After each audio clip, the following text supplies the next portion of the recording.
டே 54. இன்னைக்கு நம்ம தங்க நாள்ல நமக்கு நேரத்தை தகவல் வந்துருந்துச்சு போட்டு பக்கம் வர சொல்லி. நம்ம கொஞ்ச நாள் முன்னாடி இன்ஜின் மாத்துறதுக்கும் வளையத்துறதுக்கும் நம்ம வேலைக்கு வந்திருந்தோம். கடந்த நாட்கள்ல நம்ம கொஞ்சம் பிஸியா இருந்ததுனால அந்த டைம் நம்ம போட்ட மேல தூக்கி எல்லா வேலையும் பார்த்து முடிச்சிட்டாங்க. அப்படிதான் சொன்னாங்க. நம்மளும் என்ன வேலை தான் பார்த்துருக்காங்கன்னு சொல்லிட்டு பார்க்கறதுக்காண்டி இன்னைக்கு இப்போ கிளம்பிட்டோம். நம்ம நேற்று என்ன செஞ்சோம்னா, நேற்று நமக்கு ஞாயிற்றுக்கிழமை நமக்கு எந்த வெட்டி முறிக்கிற வேலையும் இல்லை. அதனால நம்ம வீட்டில் இருந்தாச்சுன்னா நம்ம போட்டு நேற்று நமக்கு தகவல் வந்துருந்துச்சு. அதனால நம்ம நேற்று ரெடியா இருந்தோம். நேற்று நம்மளை கூப்பிடல. இன்னைக்கு அது மாதிரி தான் கூப்பிட்டுருந்தாங்க. இன்னைக்கு அப்பதான் போய் பார்த்தோம். அது இல்லாமல் நேற்று ஞாயிற்றுக்கிழமைன்றதுனால நமக்கு எந்த கிளாஸும் இல்லை. நேற்று 53வது தங்க நாள்.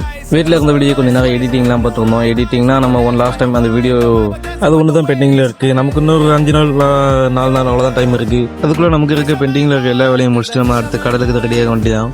நீங்கள் எப்போ தான் கரெக்டாக போட்டுக்கிட்டு போயிட்டு நம்ம சுற்றி பார்த்துட்டு இருந்தோம். அதுக்கப்புறம் தான் நம்ம செட்டில் வந்து வலைய விட்டு இருந்தாங்க. நம்ம ஏற்கனவே ஒரு 2 டன் புது வேலை பார்த்துட்டு இருந்தோம். நமக்கு வந்து புதுவில் எல்லாமே ஒவ்வொரு வலையுமே 100 கிலோ பீஸு. அப்படியே எல்லாத்தையுமே நம்ம சாக்கில் போட்டு நம்ம கரெக்டாக போட்டிக்கிட்டு கொண்டு வந்ததுக்கப்புறம் நம்ம அடுத்து வலையை கொண்டு வந்துச்சு. வலைக்கு தேவையான அந்த போயா செப்பக்கட்டை அதுக்கான வேலை நடந்துச்சு. நமக்கு அடுத்து வரது ஃபுல்லாமே சீசன் டைம்ங்கிறதுனால சீசன் டைம் கொஞ்சம் காற்று கடல் எல்லாமே கொஞ்சம் ஹெவியாக இருக்கும். அதுக்கு புது வலை நம்ம போடுறதுனால நம்ம புது வலைக்கு ஏற்ற மாதிரி போயா தெப்பக்கட்டை எல்லாமே அதுக்கும் கயிறு மாற்ற வேண்டி இருக்கும்.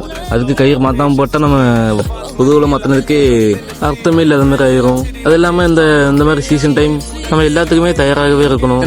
ஏன்னா நம்ம கரையை இருக்க போகிறது கிடையாது. நம்ம இருக்க போகிறதோ கடல்ல அதுவும் ஒரு 15 நாள் இருக்கிறதுனால கடல்ல நம்ம தங்க போகிறோம். நமக்கு எந்த வேலை ஏதாட்டும் ஒன்று எமர்ஜென்சினா நமக்கு நம்ம நினச்ச டைமுக்கு கரையேற முடியாது. அதனால கரை இருக்கும்போதே என்னென்ன வேலை இருக்கோ எல்லாத்தையும் நம்ம தெளிவாக பார்த்து வைக்கணும். நம்ம போட்டு இந்த மாதிரி போட்டுலாம் கரெக்டாக வருஷத்துக்கு ஒரு வாட்டி இல்லை 2 வாட்டி மேலே தூக்கி எல்லா வேலையுமே பார்த்து முடிச்சுவாங்க. நம்ம ஊரில் இப்படி தான், வெளியூரில் எப்படின்னு தெரியல. இதே நம்ம ஊரில் இந்த போட் ஸ்ட்ரைக் அந்த டைம்ல நம்ம ஊரில் எல்லா போட்டையுமே மேலே தூக்கி எல்லா வேலையும் பார்த்து முடிச்சுவாங்க. நமக்கு அவ்வளோ பெருசாக எந்த வேலையும் இல்லை. நம்ம சொன்ன மாதிரி வருஷத்தில் 3/4 நாள் நம்ம போட்டு கடல்லே கிடக்கிறதுனால உப்பு தண்ணினால நிறைய பிரச்சனை இருக்கும். அதில் ஒன்று தான் அந்த பைப்பு கோட்டிங், அது போக அந்த இரும்பு துருப்பிடிக்கிறது, இது எல்லாமே கொஞ்சம் அதிகமாகவே இருக்கும்.